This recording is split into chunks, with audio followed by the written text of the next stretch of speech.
was created in the 70s by drugs and with the help of industrial accidents. It quickly began gaining traction as the song started speeding up. Thrash officially manifested in 1983 with Metallica, Slayer, Exciter, and more releasing what was essentially sped up metal with a booze addiction. Then the genre evolved into death metal in the mid-80s. Possessed was first, shortly followed by Death and Necrophagia, who developed the genre into what it was always meant to be, r/horror circle jerk. By the late 80s, there were already some bands that had pivoted to the more obscure niches of metal, Voivod probably being the most well-known example. And also Watchtower. But our story really begins in the 90s. Opeth was formed in 1990, but due to lineup changes, it would take the band 5 years of procrastination to release their first effort. In the meantime, however, on the other side of the world, in Freedom Land, things were starting to get weirder. Nocturnus, hailed as the first progressive death metal band, released their debut album in 1990. In the same year, Atheist also released their debut, which ventured even further beyond with the sound more akin to jazz. In 1991, Death decided they were too cool for the OSDM sound now, and on Human, that sound is mixed with a lot of quirky and progressive elements. 2 years later, Cynic decided they wanted to make Buddhism metal, and that's how we got Focus. The mid to late 90s were full of experimental, avant-garde, progressive, and jazz-influenced death metal like Time Ghoul, the second demo at least, The Millage, and Wicked Innocence. Some of those bands faded into obscurity, others changed sounds, but most just disbanded. Going back to the land of IKEA, and our, by now most likely, alcoholic friends, we can see they have been quite productive. In the span of 5 years, just 5 years, they have released Dance of December Souls 2.0, E-Boy Music, the album, the Wait That's Loud and Black Metal album, and the album I'm choosing to ignore as a plot device. Then at the turn of the century, they decided to double down on the sound of the album, which must not be named, and this is how we got, drumroll please, Blackwater Park and Ghost Reveries. And these two albums, together with a solid part of Still Life, the album which has not been named, by the way, gave us a new metal subgenre, progressive death metal.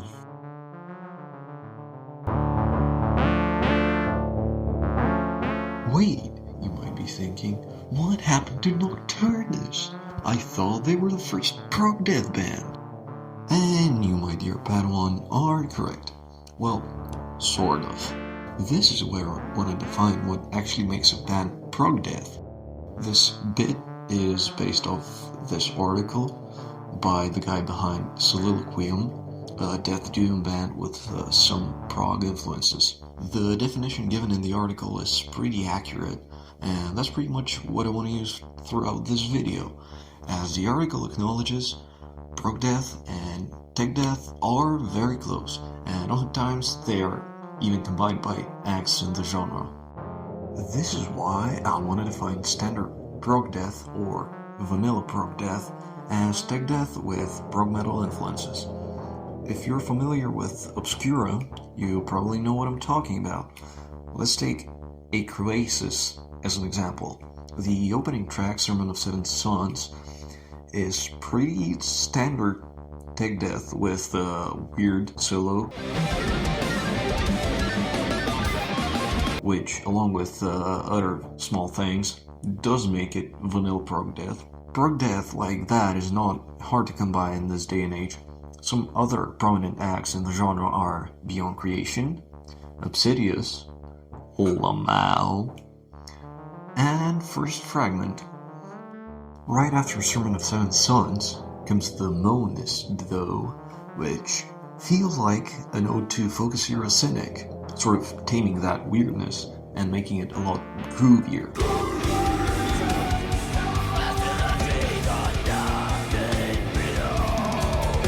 It's stylistically closer to another offshoot of prog death, jazz death metal.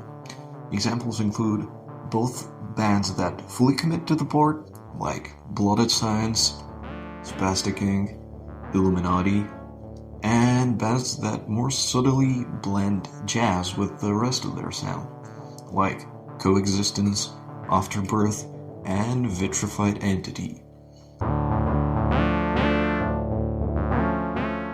Now I'm sitting here in my dorm room at like 5 a.m.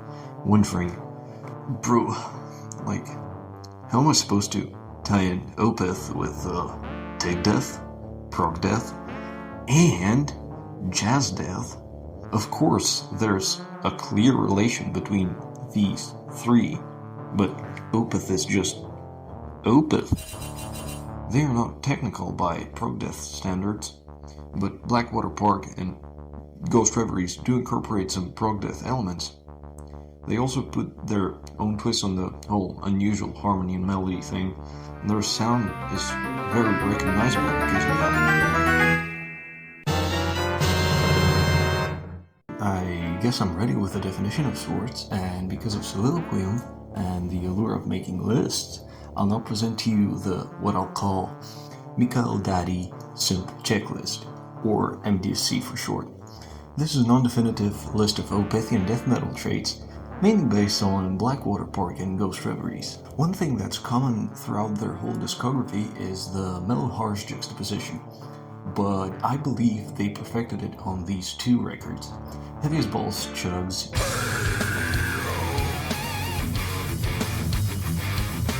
and serene finger-picking can both be found on the same song. It feels like you got Nick Drake jammed with More Than Angel, but with somehow impeccable production. Another common deathbed trope is putting a simple melody over often pretty dissonant chords. Ghost Reveries doesn't do it as much, and usually the melody is a bit more convoluted. But this is Blackwater's bread and butter.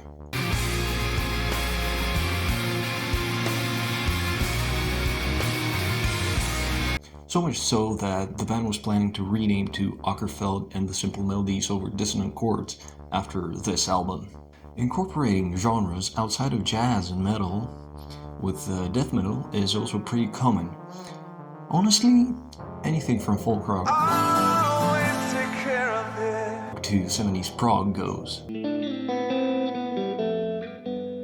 This is why I decided to not include some bands in the next section, even though people hype them up as Opeth-like, which they kind of are. But like, for example, Rannoch, they sound very prog metal-y, and that's why I didn't include them. Less unique, but still sound-defining, is the obsession with weird rhythms on both albums. The syncopated, offbeat riffs can get through to any metalhead's cold heart and get them to stank face while headbanging. I'm also going to give bonus points if the band has e-boy lyrics. So imagine if the lower end of the sad boy spectrum is, let's say, Cannibal Corpse, which they're great fun for the whole family, but not all that e-boy. And up at the top we have stuff like DSBM, which, come on. Opeth lyrics fit somewhere in the middle on that spectrum. Deathbed oscillates between horseback riding in the woods, while the full moon is out, and sorrow.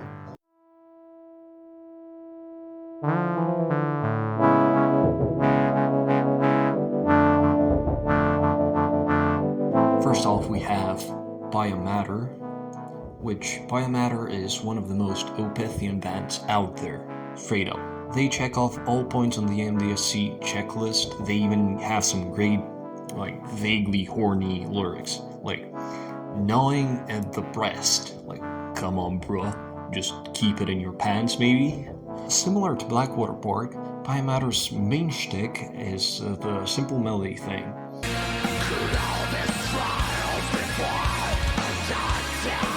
However, the more interesting thing about them is how they chose to handle the heavy mellow juxtaposition. They don't do acoustic guitars during their more toned down sections. Instead, they opt for pop prog, which in this context is much more unique.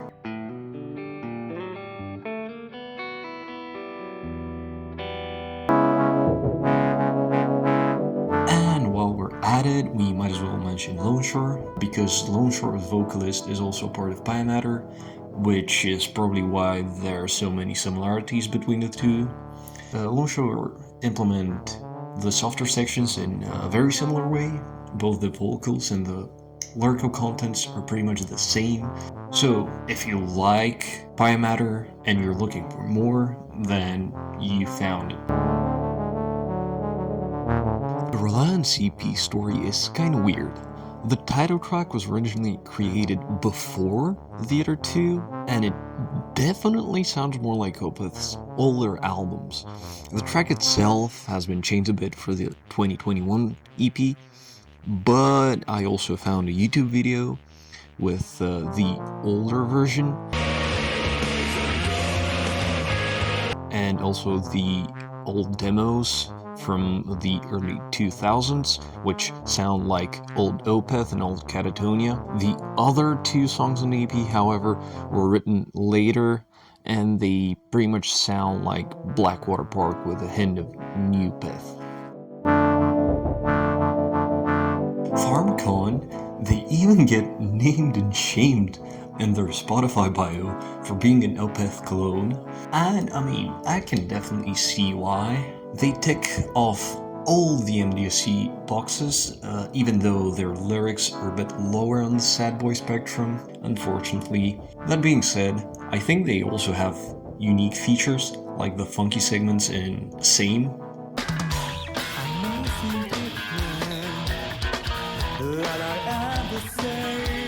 Or loosely of Amoebas. They also sound a bit more like OSDM in general. And the vocals. They sometimes use that sort of chanty clean singing that's common in avant-garde black metal and old Slavonic church chants.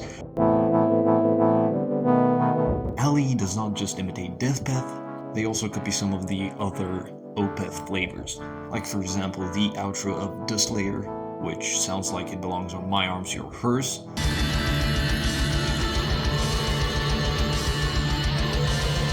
Or maybe All of Fading Light, which sounds like something off of Morning Rise. And while we're at it, Gwynblide's Nostalgia is pretty much the same thing, so you got a 2-for-1 deal here. Now, this album is kind of where we start to deviate from the Opeth sound. Vinsta still very much incorporates a lot of the Opethian elements.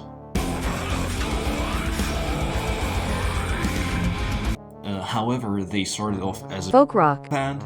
While they did decide to make their sound heavier and more progressive after their first release, they still incorporate their folk roots into their music, and it actually sounds great, by the way, like the Nick Drake thing I was talking about earlier. Deathcore is basically prog simping taken to an extreme. Their sound can only be described as a result of a one-night stand between Ghost Reveries and Aquarius.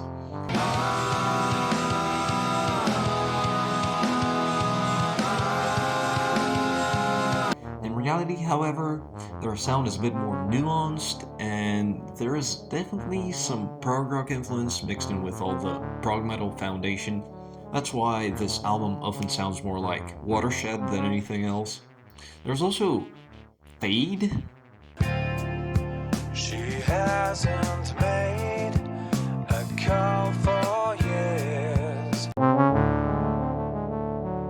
Yeah, so these guys basically have two moods. r/vinyl circle jerk posting Screamy Red Man good.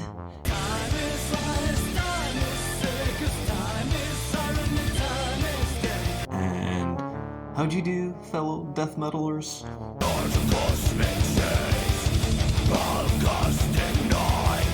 I know I'm being a bit unfair, a bit harsh if you will, because their progginess, it's a bit more reminiscent of modern prog metal that just references 70s prog rock, but it's good for them, it builds character.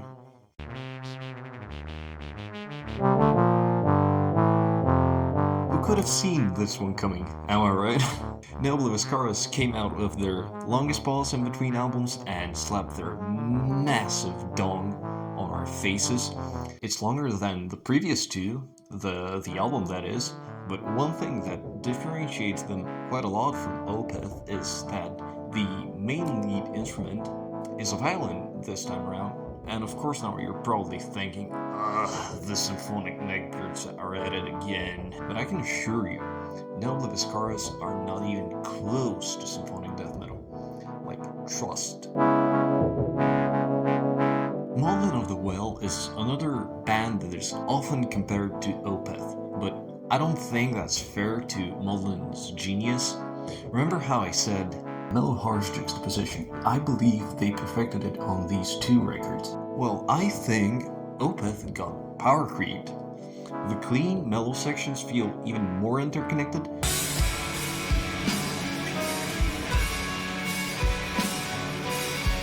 And the harsh, heavy sections are absolutely brutal.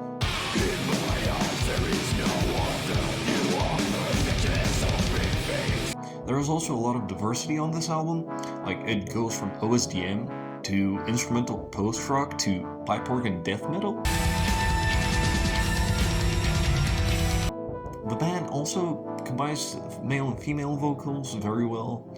Yeah, it is cheesy, of course, but like, call me a little sister going on a date with a farmer, cause I'd like a 12-kilo wheel of cheese, please. Oh yeah, and I almost forgot to mention that they aren't even technically prog-death, they're avant-garde death, but potato. Probably my album of the year of 2022, Woe is one of the most eclectic death metal albums in the last few years.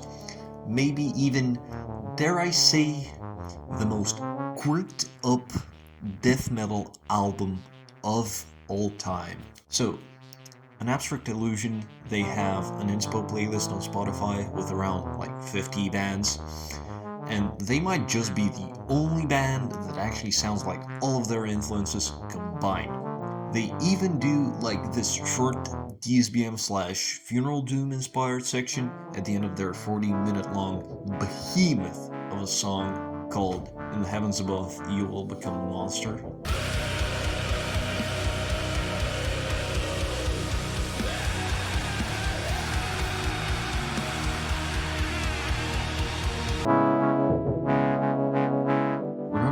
How I said In the Heavens Above You Will Become a Monster was long? Well, Iapetus has a couple of big chunguses on this record, but yeah, these guys definitely draw some inspiration from Noble Viscaris, but aren't too reliant on that to carry them. They might not have a violin, but they still make overpowering arrangements to transcend/study to.